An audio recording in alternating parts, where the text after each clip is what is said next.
Չի կարելի խաղաղության մասին խոսել նրանց հետ, ովքեր եկել են քեզ սպանելու։ Գոլդա Մեիր։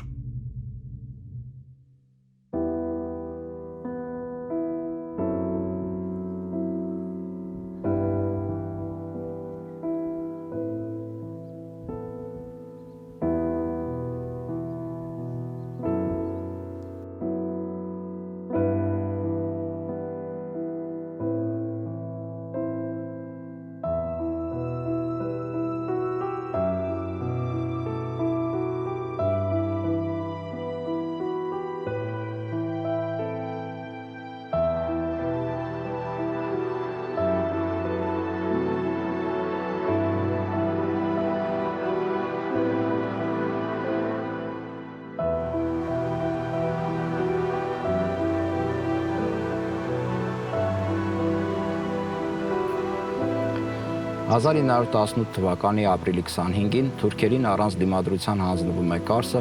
իսկ 20 օր անց մայիսի 15-ին Ալեքսանդրապոլը։ Որքան էլ դժվար լինի հիշել մեր պատմության ամոթալի էջերը, այնուամենայնիվ որոշեցի թարմացնել մեր հիշողությունը,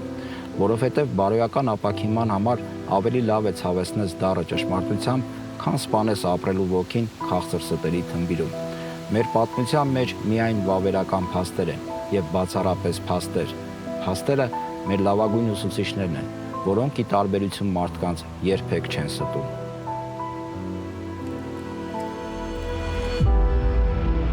Կեղծ խաղաղության գինը։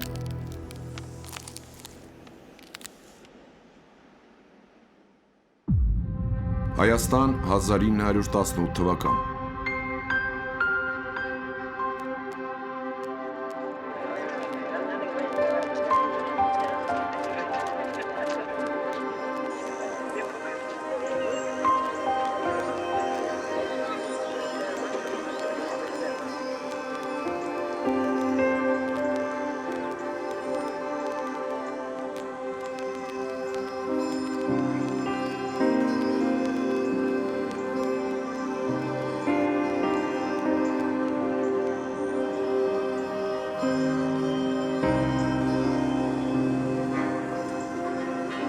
Ցարական Ռուսաստանի փլուզումից ու առաջին համաշխարհային պատերազմից հետո ռուսական զորքի նահանջի հետևանքով Կովկասյան ճակատն ամբողջովին դատարկվեց։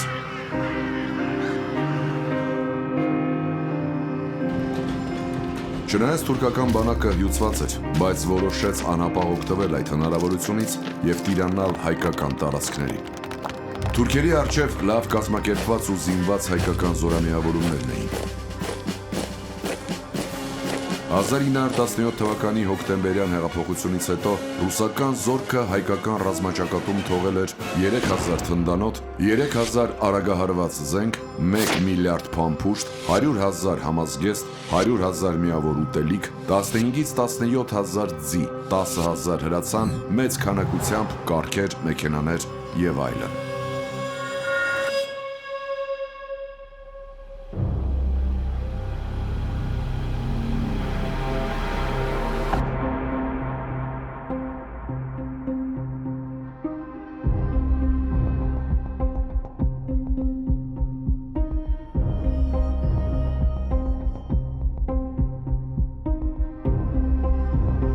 Հայաստանի առաջին հանրապետության 4-րդ վարչապետ Սիմոն Վրացյան։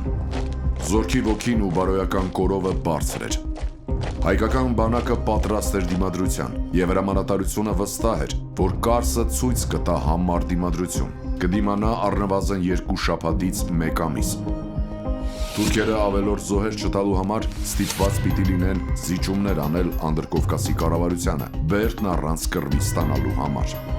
Թուրքերը որևէ փոխզիջման չեն գնում, նրանք պահանջում են ժամ առաջ հանձնել Կարսը, անգամ ժամանակ չեն տալիս, որ հայկական զորքը խաղաղ բնակչության հետ նյութական գույքով նահանջի դեպի Ալեքսանդրապոլ։ Հնամենի վերթակաղաքը կանգնած էր օրհասական ընտրության առջև, փառավոր պատմություն ունեցող քաղաքը։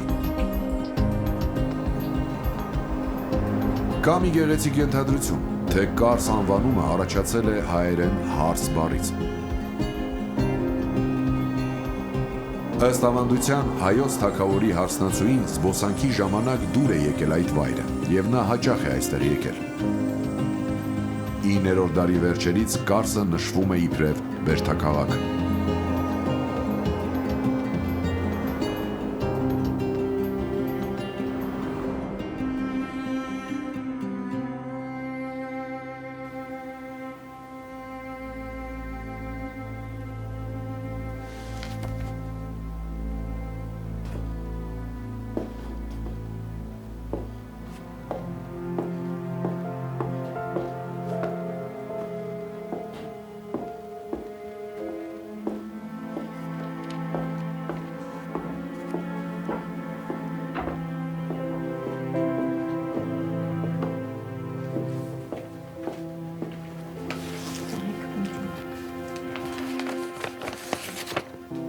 Շնորհակալություն։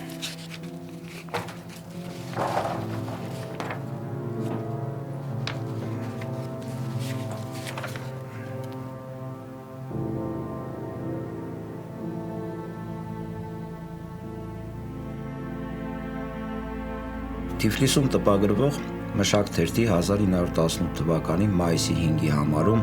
Զարիբեկ Տեր Մելքիսեդեկյանի հոդվածում գրված է. Ապրիլի 11-ին ժամը 3-ին երկու կողմից սկսվեց թույլ թնդանոթաձգություն, որը տևեց կես ժամ։ Այնուհետև Թիֆլիսից ստացված հեռագրի հիման վրա սպիտակ դրոշակներով պատգամավորները գնացին թուրքերի բանակը եւ խոստացան Կարսը հանձնել։ Հենց որ այդ լուրը տարածվեց քաղաքի մեջ, զինվորները սկսեցին գոռալ. «Փախեք, թուրքը գալիս է»։ Սկսվեց սոսկալի իրարանցում, լաց ու կոց, սուկ ու շիվան, քաղաքը դատարկվեց, փողոցներում մնացին բազմաթիվ անտեր գովեր, ոչխարներ, շներ, կատուներ, որոնց ոռնոցը եւ մլավոցը առաջ էր բերում սոսկալի հուզմունք, հուսահատություն, ժողովուրդը թափվեց երկաթուղու կայարան։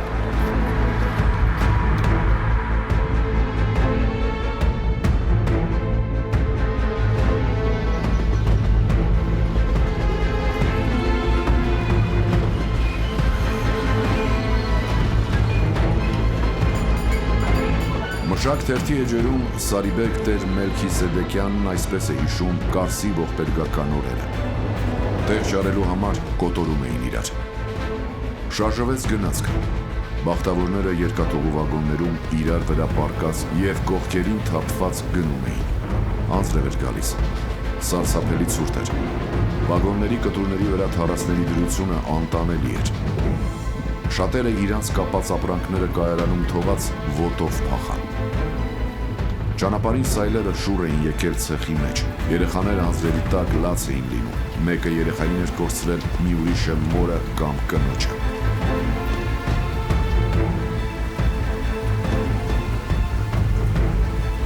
Գաղափար կազմելու համար այսքանն էլ առայժմ բավական է։ Մինչև հիմա լրագիրներում կարդում էին գաղթականների տանջանքներով լի փախուստը։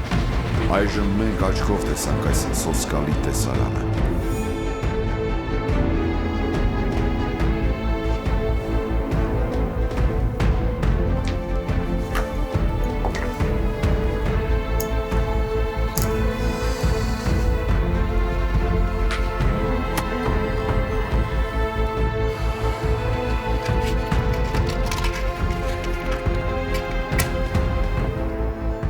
Կարսից հեռանալու պահին զորավար Նազարբեկյանը Թիֆլիսից ստանում է հետևյալ հեռագիրը։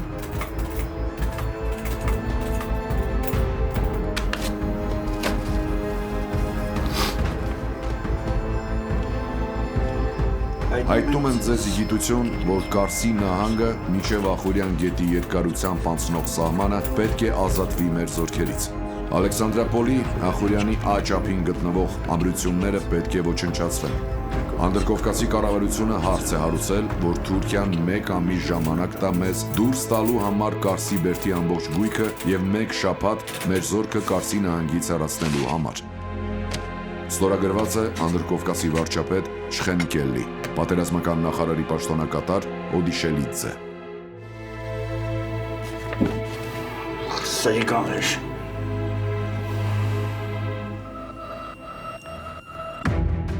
Վրացյանը գրում է.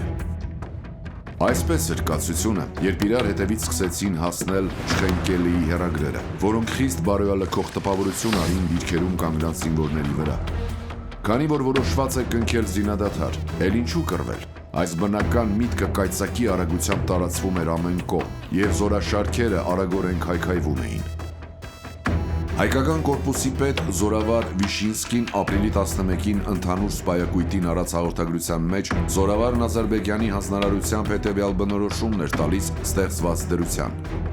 Հավանական է, որ Կարսը դիմանար 2 շաբաթից ոչ պակաս, գուցեև մի ամբողջ ամիս։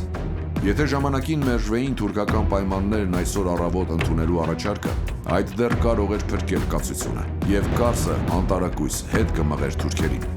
Այսօր էլ դեռ Բերդը շատ լավ պաշտպանվում էր, մինչև որ ստացվեց վարչապետ Չխենկելիի եւ Զորավար Օբիշելիցեի կարգադրությունը։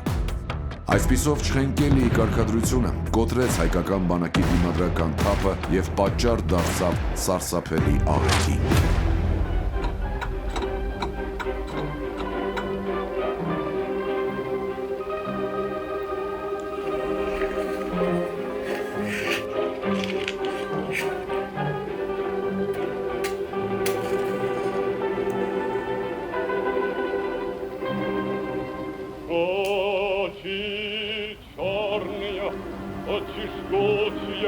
Очень страшная и прекрасная, как люблю я вас, как боюсь я вас, знать увидел вас, я не буду причем. Очень черная, очень путная, очень страшная и прекрасная.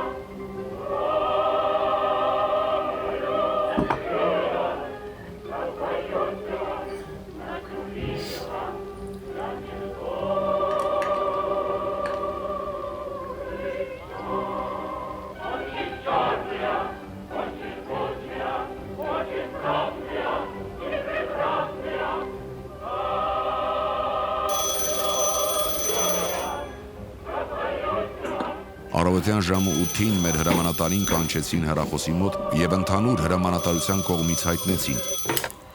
Լսում եմ։ Հայտարարում եմ մինչև ժամը 12-ը Աբրոստու քաղաքը հանձնել թուրքերին ջել Ալեքսանդրապոլ։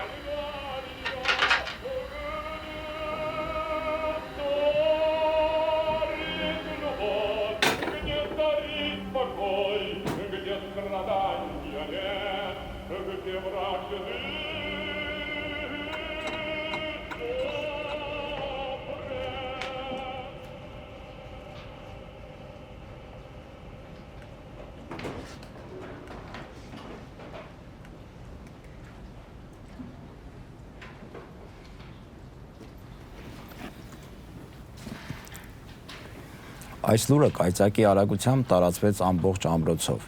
Գրիչն անզոր է նկարագրելու այն, ինչ զգացինք այդ լուրը լսելով։ Սկսվեց մի սոսկալի իրարանցում։ Մինչ այդ դժոխային լուրը բոլոր մարտկոցներում տիրում էր անսովոր ոգևորություն եւ ռազմատենչ ոգի, որը եւ հույս էր ներշնչում հրամանատարությանը, թե պիտի հաջողի Կարսի պարիսպների տակ գուցե թաղել թշնամի բանակը։ Լուրը տարածվելուն պես դադարեց ամեն ինչ։ Երբեմն լսվում էին հատ-հատ հրացանի ձայներ։ Հովակիմ Մելիքյան, Արյան ճանապարհով 1925 թվական Բոստոն։ Չնայած որ թուրքերի բոլոր պայմաններն ընդունվել էին, սակայն թուրքական բանակը չդադարեցրեց գործողությունները, եւ մեր զորքերը կռվով նահանջեցին մինչև Ալեքսանդրապոլ։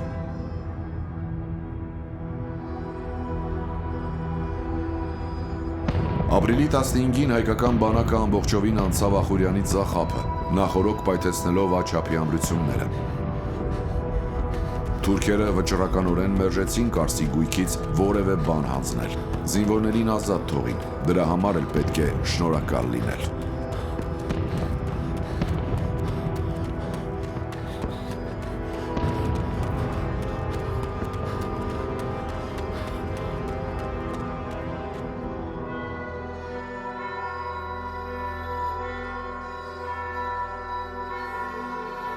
Տասնիններորդ դարում Կարսն ուներ 18 եկեղեցի, գործում էր քաղաքային, իգական եւ արական ուսումնարանները։ Սարիբեկ Տեր Մելքիսեդեկյանը մշակ թերթում գրել է. 1877 թվականին Կարսը Լոկ անունով էր քաղաք, իսկ գործով պատկերով կատարյալ գյուղ։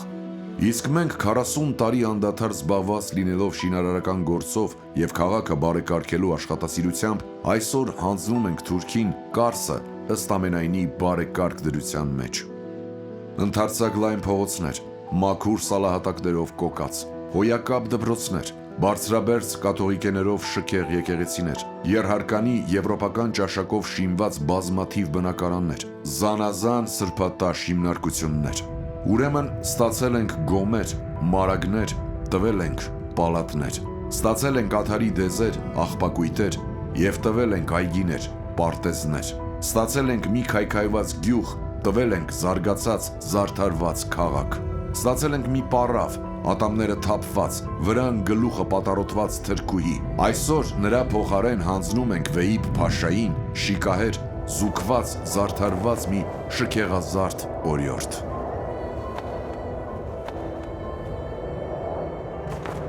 Կարսը խելամտության օրենքներին հակառակ առանց դիմադրության թուրքերին հանձնելուց հետո թուրքերը խաղաղություն հաստատելու մասին միայն հայտարարություններ էին անում, իսկ իրականում միմիայն առաջխաղացում էին ապահովում այդ քողի տակ։ Հայկական որոշ շրջանակներում թուրքերի հետ խաղաղության օրակարգի շուրջ մեծ ոգևորություն էր տիրում։ Ոմանք խանդավառված էին, որ Կարսը հանձնելուց հետո ուր որ է խաղաղություն է հաստատվելու Թուրքիայի հետ ու պատերազմն ավարտվելու է։ Բայց դա դեռ ամենը չէր։ Կեղծ խաղաղության հաջորդ զոհը պետք է լիներ Ալեքսանդրապոլը։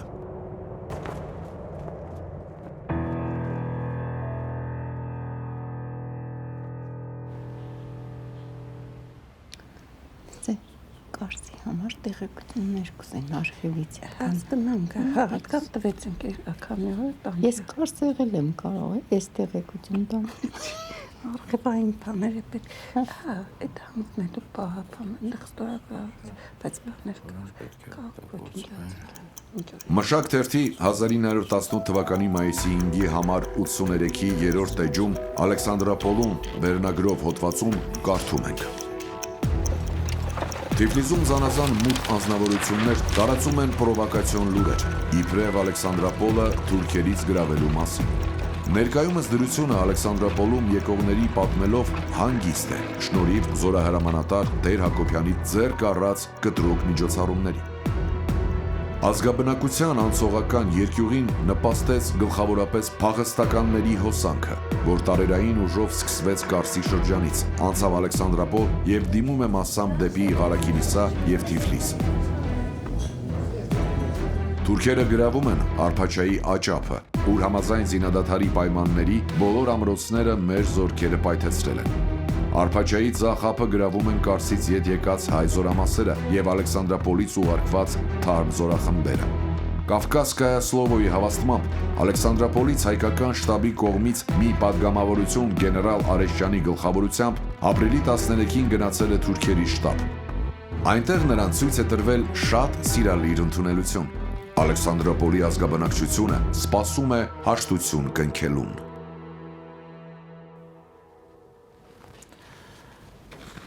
Սա մշակ թերթի 1918 թվականի 87-րդ համարի երկրորդ էջում տպագրված հոդվածն է, որը վերնագրված է դրությունը Ալեքսանդրապոլի շրջանում։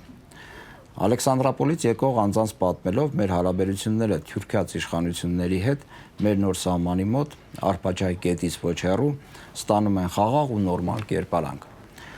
Թուրքերի գալստից հետո հաստատված խառն հաշտարար պատգամավորությունը շարունակ Արփաչայի մի ափից մյուս ափն է փոխադրվում, բարձելով ու կանոնավորելով վեճի նյութ ծառայող հարցերը։ Իմիջայլոց պատգամավորության նախագահ Մերկուրովը Թյուրքիաց դիվիզիայի հրամանատարից ստացած ունի պաշտոնական դոկումենտներ, որոնցով երաշխավորում է Ալեքսանդրապոլի բերդապաշտպան զորքի եւ խաղաղ բնակիչների ապահովությունը թուրք զորքերի ամեն տեսակի արշավանքից։ Կարսի մարզը հայերից մաքրելուց հետո թուրքական բանակը կանգնում է Արփաչայի աճապին, Ալեքսանդրապոլից մի քանի կիլոմետր հեռավորության վրա։ Այդտեղից Գյումրին երևում է ինչպես ափի մեջ։ Սակայն քաղաքը գրավելու համար թուրքերը պետք է հաղթահարեին գրեթե անհաղթահարելի խոչընդոտ՝ Ալեքսանդրապոլ ամրոցը։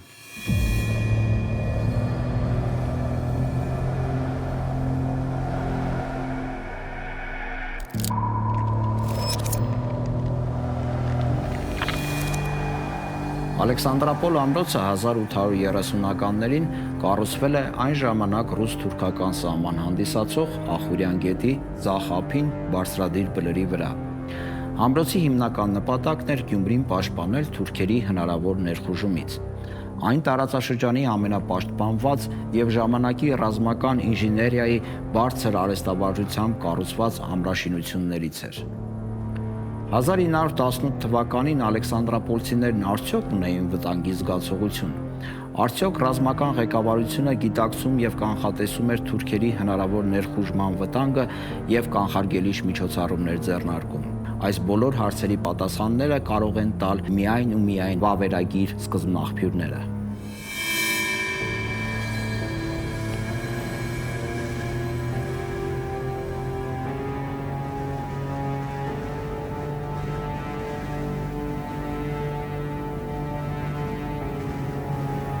Ալեքսանդրապոլի վիճակի առաջնորդ Արտակ arczepiskopos Սմբատյանցի հուշերից։ Թուրքերը շատ չնչին դիմադրություն գտնելով Կարսին տիրեցին ու անմիջապես շարժվեցին Ալեքսանդրապոլի վրա եւ արդեն ապրիլի 10-ին կանգնած էին Ախուրյանի մոտ։ Սկզբում Ալեքսանդրապոլի բնակչությունը ուզեց խուճապի ենթարկվել, բայց տեսնելով, որ տաճկական միայն առաջապահ զորքն է եկել եւ Ախուրյանի գծով սահմանը բռնել շատ քիչ քանակությամբ, հանգստացավ եւ առօրյա կյանքը շարունակվեց։ Չնայած թուրքերի այդքան մոտիկ լինելուն, հայ զինվորությունը քանի գնաց սանձարձակ դարձավ։ Ոչ ոք յուր մասում չէր, ոչ զինվորը, ոչ սպան։ Ամբողջ ժամանակ քաղաքի փողոցներում թափառում էին նոքա անգործ եւ աննպատակ։ Թուրքերը անարգել եւ ամենայն վստահությամբ գալիս էին քաղաք առևտրի պատրվակով։ Դիտում էին ամեն տեղ քաղաքի շրջակայքը, երևի ուսումնասիրում, զորքի դրությունը դիտում, հայկական իշխանության անելիքների կամ ավելի լավ քնած դրության մասին տեղեկություններ հավաքում եւ ապա ազատորեն վերադառնում ու հաղորդում Կարսի իրենց մեծերին։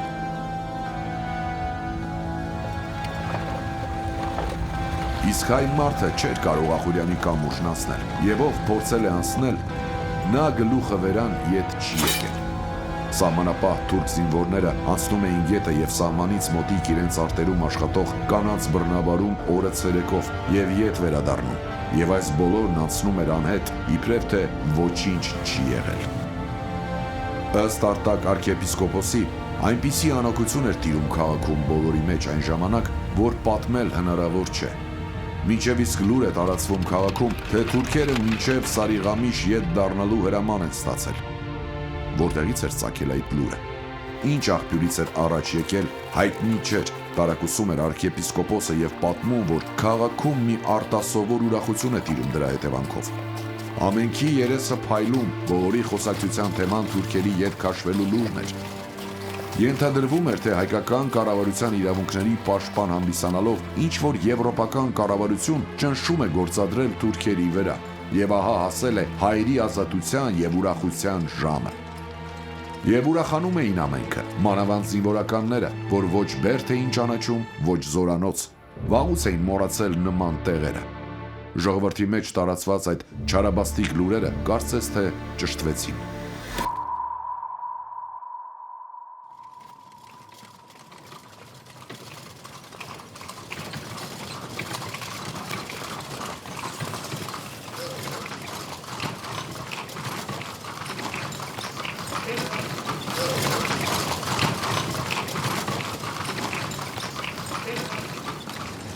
Տարօրինակ իրավիճակ էր մայիսի 1-ին եւ գիշերը Ալեքսանդրապոլում։ Լուսանում էր։ Ժողովուրդը նախընթաց օրվա ուրախության տակ քնած լինելով արթնանում էր։ Քաղաքում սկսվում էր եռուզեռ։ Արևը նոր էր Շիրակի դաշտն ու քաղաքը լուսավորել։ Քաղաքացիների մեջ կենթանություն էր մտնում եւ կյանքը կարծես սովորական ընթացք էր ստանում։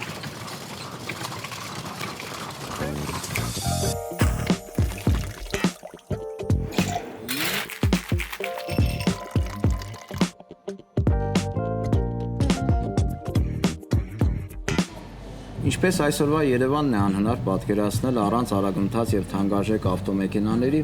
այդպես էլ հին Գյումրին է դժվար պատկերացնել առանց ազնվական եւ վեհաշուկ ֆայտոնի։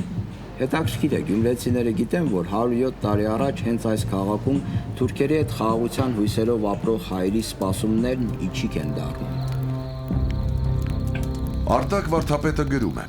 1918 թվականի մայիսի 14-ի առավոտյան սահմանագլխի վրա Ախուրյանի ափերին այլևս թուրքական զորք չկար։ Բոլորն էլ գիշերը քաշվել էին դեպի Կարսի կողմերը։ Մինչև իսկ սահմանագլխի վրա թուրքական զինվորական վրաններն անգամ քանդել եւ անհայտացրել էին։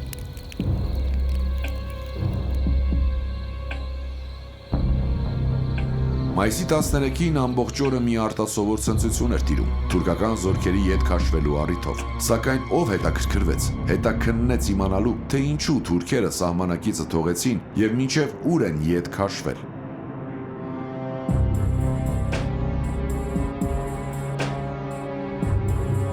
Երևանի հայկական կառավարության գլուխները պետք է այդ անեին եւ խելոք կշռադատությամբ խնդրին մոտենային, բայց հավանականորեն, երբ այնտեղ էլ թուրքական զորքի ետ քաշվելը լսեցին, մեծ ցնծության մեջ էին, կարծելով, թե երևի Երևանը մի այնպիսի ահռելի ուժ է ներկայացնում, որ թուրքերը երկյուղ են կրել եւ որոշել են ետ նահանջել, գուցե մինչեւ Սարիղամիշ, Էրզրում։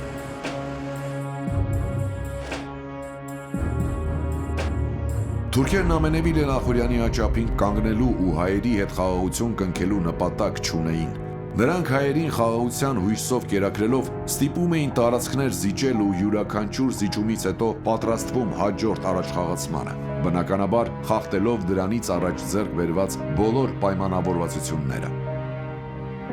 Ալեքսանդրապոլը թուրքերին հանձնելուց առաջ ստեղծված իրավիճակի մասին գրել է Սիմոն Վրացյանը։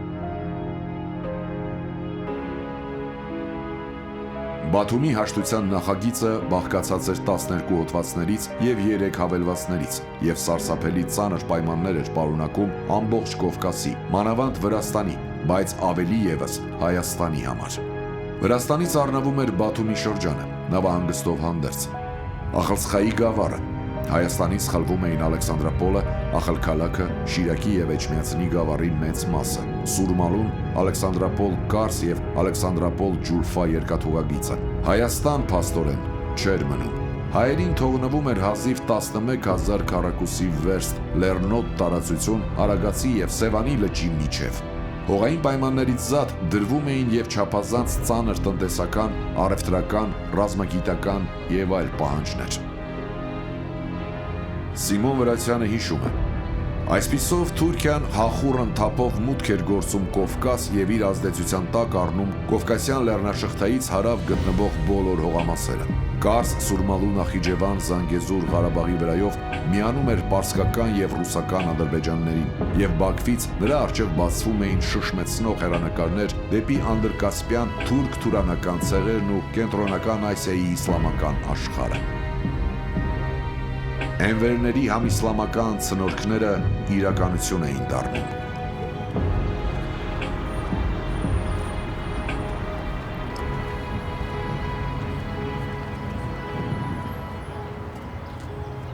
Excuse me, we're from Germany. Tell me please,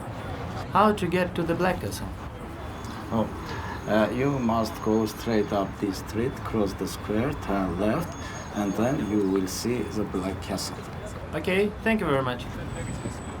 Ինչ իմանա այս գերմանացի զբոսաշրջիկը, որ 1918 թվականին թուրքերի պահանջները զարմանք ու զայրույթ առաջ բերեցին ոչ միայն հայերի ու վրացիների, այլ նաև գերմանացիների մեջ։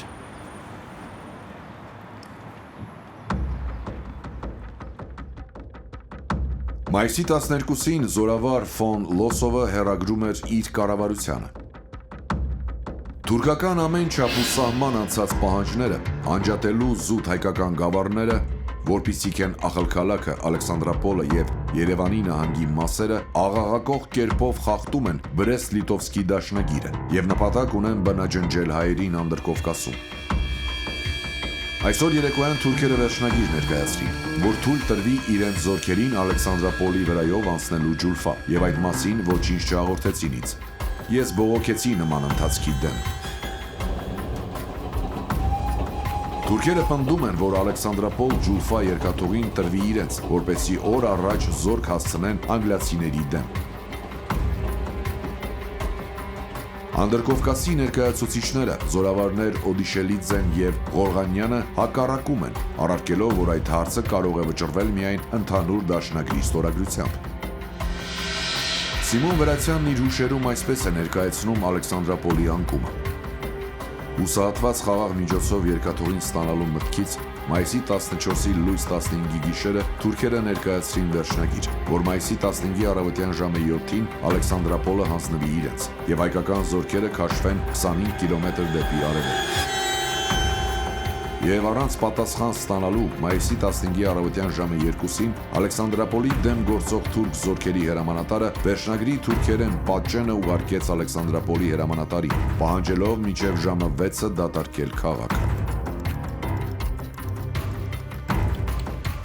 Հազիվ մինչև ժամը 6:30 կարելի եղավ թարգմանել թուղթը, այնինչ ժամը 6-ից սկսվեց քաղաքի ռմբակոծումն ու թուրքերի հարձակումը։ Հայկական բանակը հանկարծակի եղավ եւ շտապով նահանջեց։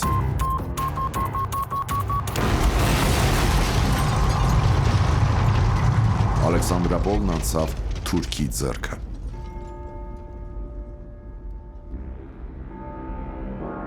Արտակ arczepiskopos Սմբատյանցը իր հուշերում նկարագրում է թուրքական հարձակման առաջին ժամերը։ Առավոտյան ժամը 7-ն է։ Հանկարծ թնդանոթի մի հարված ամբողջ քաղաքը անակնկալի բերեց։ Րոպե չանցած միմյանց ետևից երկրորդը, երրորդը, չորրորդը։ Րոպեապես տարածվեց ժողովրդի մեջ, թե թուրքերն արդեն ոչ միայն Ախուրյանն անցել են, այլև նրա զինվորները սև ղուլի տակին են։ Թե ինչպես է թուրքած զորքը աննկատելի կերպով Բերդի տակը հասել, ոչ ոք չի կարողանում բացատրել։ Միայն Բերդում գտնված զինվորական մասը հանկարծակիի գալով եւ Բերդի տակին թուրքերին տեսնելով ու ըմբռնելով, որ թուրքերը Բերդի վրա են հարձակվում, նոր սկսում են իրենք եւս թնդանոթներից կրակել։ Թնդանոթի առաջին ռումբը տրաքվելուց հետո ժողովուրդը մնաց շշմած դրության մեջ, բայց երբ դրան հաջորդեցին երկրորդը, երրորդը եւ լուր տարածվեց, թե թուրքերը քաղաք են մտնում, ելով կարող էր ասել, թե ինչ էր կատարվում քաղաքում։ Ամբողջ ժողովուրդը փողոցում էր։ Մի գոռուն, մի գոչյուն, մի լաց, ամենքը վազում էին դեպի կայարան, դեպի ջաջուր։ Ով կարող էր կառքով, ով կարող էր ֆուրգոնով, սայլով, ոտքով, բոլորն էլ կամ երեխի ձեռքը բռնած շտապում էին կայարան, առանց հասկանալու ետ ու առաջ էին վազում։ Կին, մարդ, երեխա խառնվել էին միմյանց հետ։ Զինվորներն էլ հրացաններն ու սերին պատրոնտաշը կապած, ամենքն էլ կնոջ կամ երեխայի ձեռք բռնած շտապում էին նույնպես կայարան, կամ ջաջուրի սարերով ու շոսեով դեպի Փամբակ գնում։ Շատ ծնողներ նույնիսկ երեխաներին էին թողել կամ ընդհանուր ժխորի մեջ կորցրել։ Համարյա մի ժամվա մեջ քաղաքը դատարկվեց։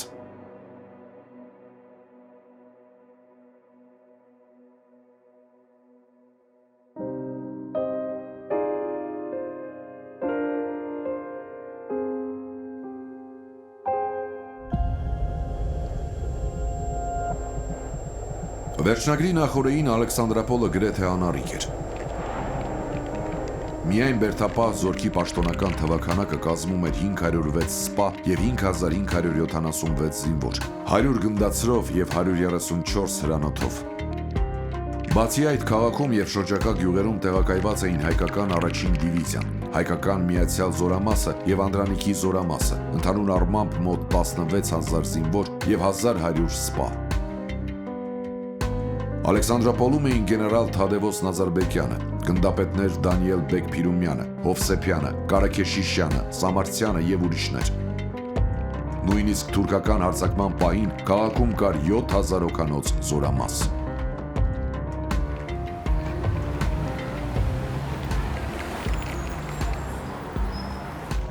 Լավ, ի վերջո, մերոնք դիմադրություն ցույց տվել են Ալեքսանդրապոլում, թե ոչ։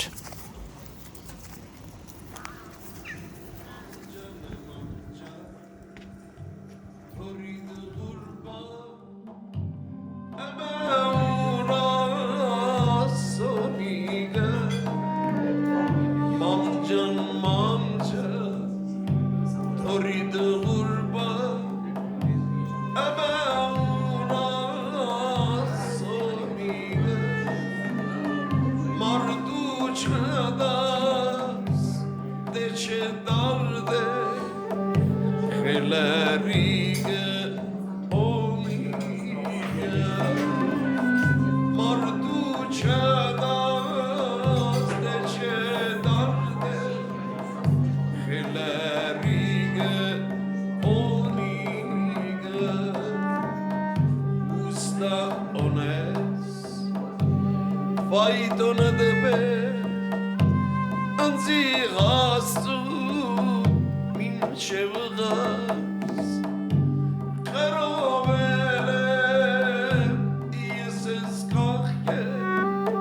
Գարսեն պետի Կրովել եմ ես ես կախկե Գարսեն պետի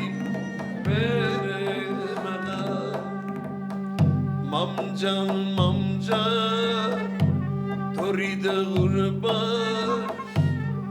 Abavra soniga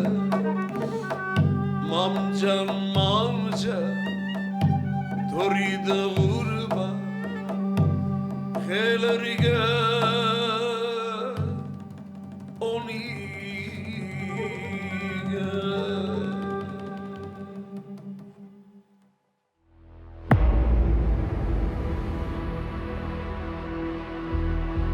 Հովակին Մելիքյանը գրում է, որ այնուամենայնիվ մեր բանակը կարգի բերվելով սկսում է կռիվը։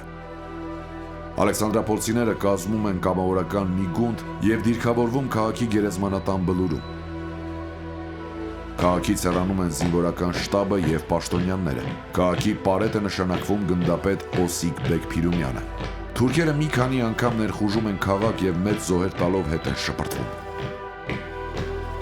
Մարտերի ժամանակ քաղաքում երկու ռուսական գունդ, մեկը բաղկացած զուտ սպաներից, իսկ մյուսը զինվորներից մարտնչում են հայ կամավորների հետ միասին։ Ըստ հիշատակումների առաջին գունդը հերոսաբար է կռվում։ Հովակին Մելիքյանի վկայությամբ, եթե առաջին գունդը հերոսաբար կռվում էր, երկրորդը իր զոնանոցի ճակատին կախում է սպիտակ դրոշակ և հայտարարում, թե չի ուզում կռվել թուրքերի հետ, որի առթիվ հրամանատարի կարգադրությամբ զինաթափ է արվում։ Կռիվը գնալով սաստկանում են, իրենց հերոսությամբ աչքի են ընկնում ռուսական սպաների Գեորգիևսկի գունդը և 4-րդ հայկական գունդը։ Ժամը մոտ 1-ին թուրքական հրամանատարության մոտից վերադառնում է ամրոցապետ Յակովսկին և հանձնում հրամանատար Նազարբեկյանին թուրքական նոր պահանջները, որոնցով առաջարկում էին ամբողջ գնացքները տրամադրել թուրքերին, իրենց զորքերը Պարսկաստան փոխադրելու համար։ Քաղաքը հանձնել և զորքը դուրս բերել այնտեղից դեպի Ջաջուր, թողնելով միայն միլիցիան և մի գումարտակ հեծելազոր, որին միացնելով թուրքական մի հեծելազոր միասին քաղաքի մեջ ժանդարմերիայի դեր կկատարեն։ Զորավար Նազարբեկյանը համաձայնում է առաջարկված պայմաններին։ Իր զինվորներից մեկի միջոցով նա ուղարկում է թուրքական հրամանատարին իր համաձայնագիրը։ Պայմանագիրը հրամանատարին հանձնելով վերադարձին սպանվում է զինվորը, որի դիակը քաղաք է բերվում օթոմոբիլով։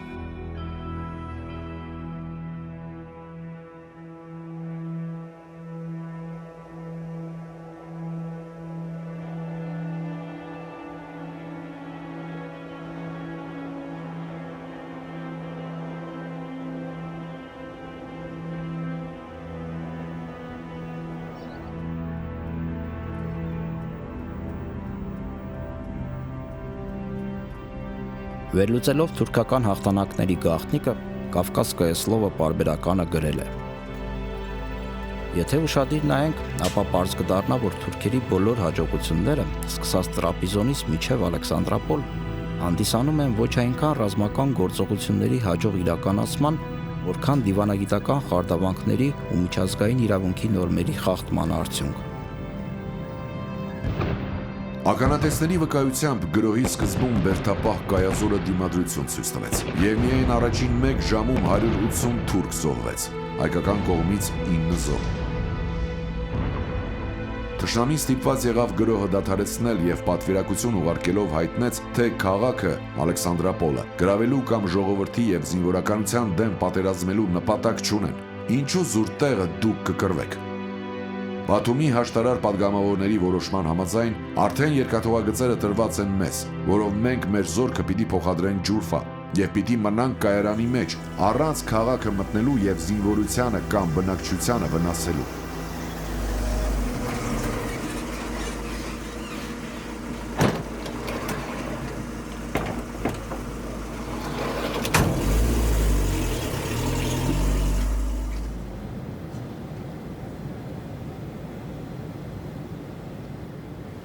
Այս վայրը կոչվում է Պատվո Բլուր։ Հենց այստեղից 1918 թվականի մայիսի 15-ի առավոտյան հայկական բանակի սպա Հակոբ Տեր-Հակոպովը ականատես է լինում թուրքերի քաղաք ներխուժման առաջին դրվագներին, որից հետո արդեն Կազաչի պոստ կոչվող հատվածում նա թուրքերի դեմ դիմադրություն է կազմակերպում հայկական փոքրաթիվ ուժերով։ Իր Ալեքսանդրապոլի մղզավանջը հուշագրության մեջ նա գրում է. Արփաչայի ամբողջ հովտում խուճապ էր, մարդիկ վազում էին քաղաքի ուղղությամբ իրենց առջևից քշելով անասուններին։ Ամենուրեք լսվում էին հառաչանքներ ու ճիչեր։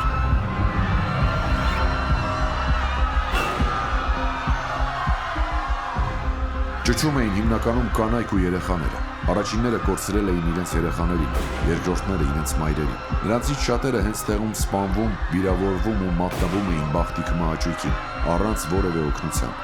Տեր Հակոպովի սխրանքը թուրքերի դեմ ցույց տրված դիմադրության եզակի դրվագներից է։ Փոքրաթիվ հայրենասեր զինվորներ են մինչև վերջին շունչը դիմադրել թուրքերին։ Դիմադրության այդ օջախները ավելի շուտ բացառություն էին, քան օրինաչափություն։ Այդ մարտերը ցույց տվեցին, թե ինչ աստիճանի էր կազմաքանդված ու բարոյալքված հայկական բանակը։ Տեր Հակոպովը այսպես է նկարագրում հայկական զինվորների շրջանում տիրող տրամադրություններն ու բարոյահոգեբանական վիճակը։ Հասնելով իմ գնդին, ես ըստ էության տեսա դրա ողորմելի մնացորդները։ Գնդում մնացել էր ընդամենը 45 մարդ, սակայն մարտի սկզբում ես տեսա ընդամենը 20 հոգու։ Մնացածներն առաջին կրակոցներից հետո ծլկել էին։ Լավ չէին գործերը նաև հարևան գնդերում։ Եղան այնպիսի սուբյեկտներ, որոնք դժգոհում էին փամփուշտների բացակայությունից, եւ երբ նրանց ցույց էինք տալիս այն տեղը, որտեղ շատ փամփուշտներ կային, հրաժարվում էին գնալ կամ օգտվելով առիթից անհայտանում էին։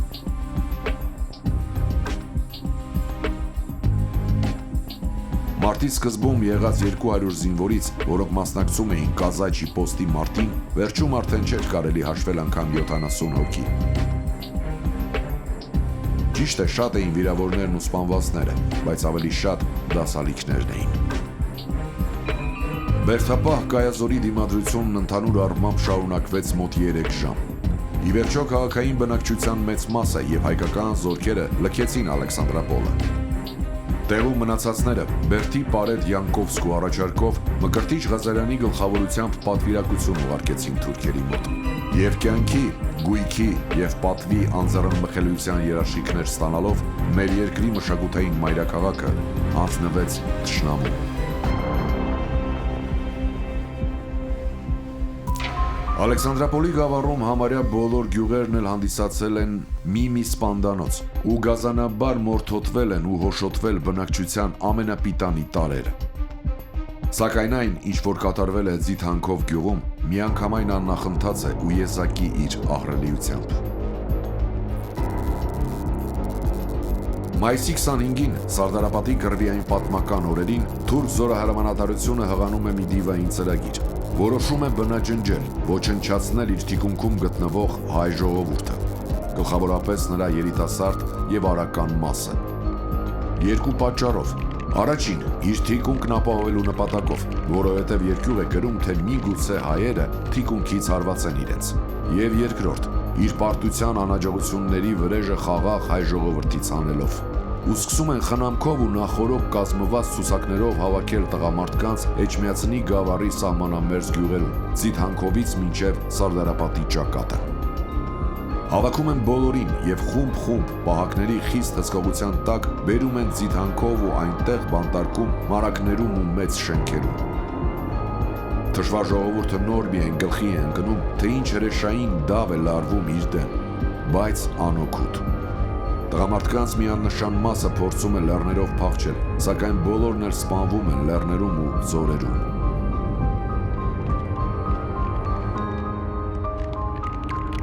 Երբ թուրք զորքը գյուղ մտնելով սկսում է իր սովորական գազանությունները, Դերատի կանայք եւ օրիորդներն իրենց պատիվը փրկելու համար այլևս ուրիշ ելք չգտնելով գնում թափվում են լիճը եւ ջրերի խորքում պաշտպանում իրենց պատիվը։ Այնուհետև շրջում են տնետուն եւ նախորոք կազմված ցուցակներով անուն հանում են տներից տղամարդկանց եւ տանուն որոշված տեղը։ Իրիկնապահին արդեն սկսվում է զոսկալի ոչրագործությունը։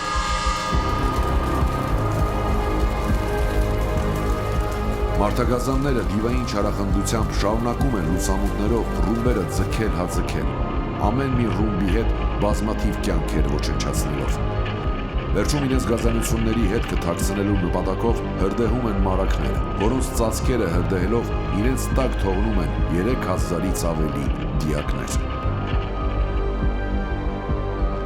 Թեև կյանքի, գույքի եւ պատվի անձեռնմխելիություն էին խոստացել թուրքերը, բայց քաղաքի եւ գավառի գրավման 5-րդ օրը Օսմանյան զորքը քաղաք էր քշում գավառի երիտասարդությունը թվով 3600 հոգու չափ, սոսկալի ծեծելով։ Այդ երիտասարդությանը առաջնորդեցին դեպի Սարիղամիշ եւ Էրզրում։ Երբ Իզետ բեգից պահանջվեց բացատրություն այդ երիտասարդության մասին, նա ասաց, թե գրաված գավառի ապահովության համար դրանք գրավական են ղրկված Էրզրում, ուր ապահով կմնան 20-25 օր եւ ապա ետ կուղարկվեն։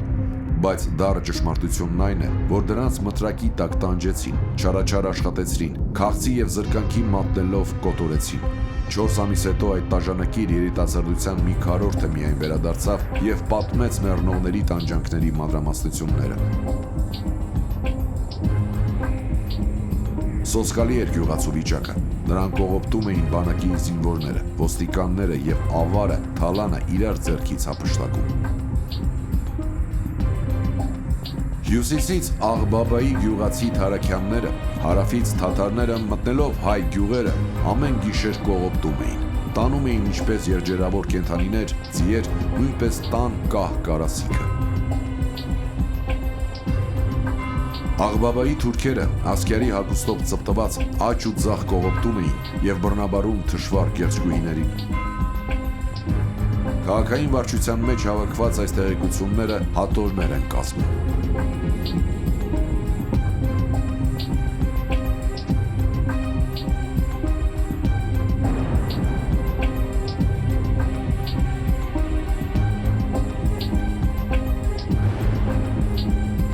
Գրող հրապարակախոս Ատրպետը այսպես է ներկայացրել թուրքերի վերաբերմունքը հայերի նկատմամբ 1918 թվականին։ Օսմանյան օֆիցերները տանջելով եւ մահացնելով հայ տարը ոչ մի խղճի խայտ չէին զգում։ Նրանք այդպես էին դաստիարակվել ու ներշնչվել, թե հայերն արժանի են այդպիսի չքացման։ Երբ մի շրջանում դաշնակիցների հաղթանակից ետք մի վրացի օֆիցեր օսմանյան օֆիցերին հայտնում է, թե Թալյատ Նոյեմվերը արյունարբու գազաններ, մարդասպաններ եւ ոճրագործներ են, նրան պատասխանում է մի շատ բարեկիրթ օսմանցի օֆիցեր, թե երբեք Թալյատ Նոյեմվերը ոչինչ չեն գործել։ Այդ պիտի կատարվեր բնականաբար, քանի որ հայերը ոչ միայն արժանի էին այդ ջարդերին, այլ պետք է նրանց իսպառ ջնջել։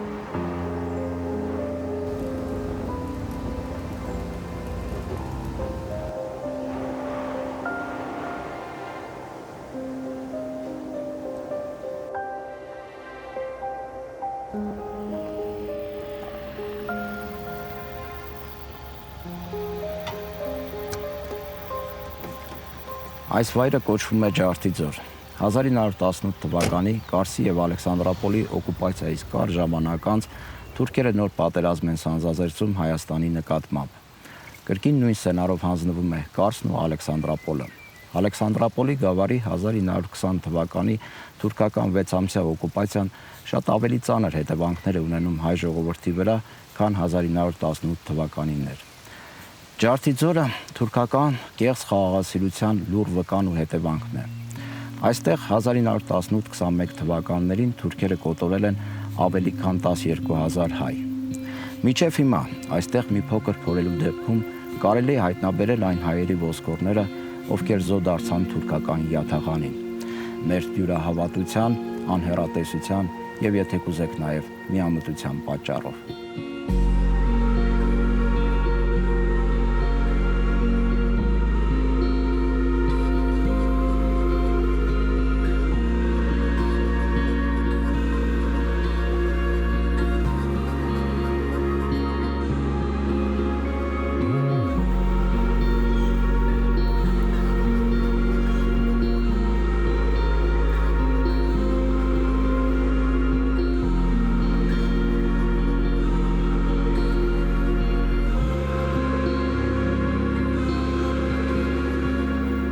Հնարավոր է թուրք-հայ բարեկամություն։ Այսօր ոչ։ Եվ ով որ հակառակն է պնդում, կամ թուրքին չի ճանաչում, կամ ինքն իրեն։ Ավելի ճիշտ ոչ թուրքին է ճանաչում, ոչ էլ ինքն իրեն։ Մեր կարծիքով թուրք-հայ բարեկամության մեջ հույս տեսնողները գիտակցաբար կամ անգիտակցաբար հայության թշնամին են։